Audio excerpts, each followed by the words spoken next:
I am asked frequently why India does not align herself with a particular nation or a group of nations, and told that because we have refrained from doing so, we are sitting on the fence.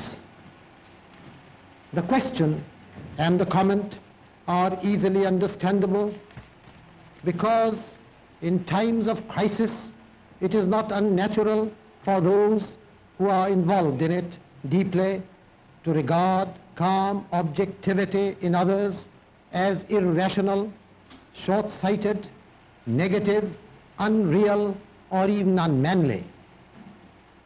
I should like to make it clear that the policy India has sought to pursue is not a negative policy and nor a neutral policy.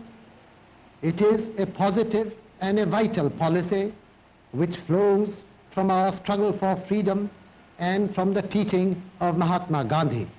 Peace is not only an absolute necessity for us in India in order to progress and develop, but it is also of paramount importance to the world.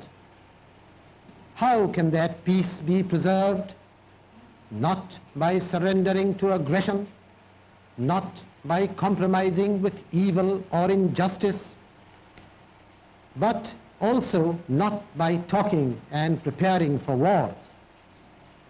Aggression has to be met, for that endangers peace.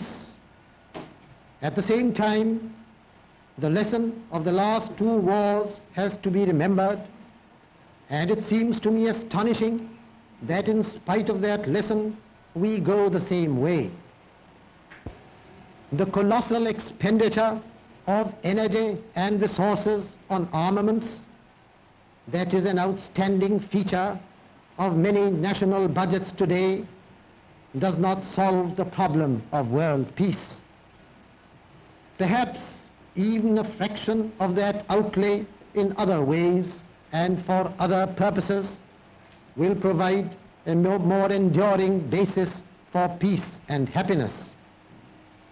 That is India's view, offered in all friendliness to all thinking men and women, to all persons of goodwill, in the name of our common humanity.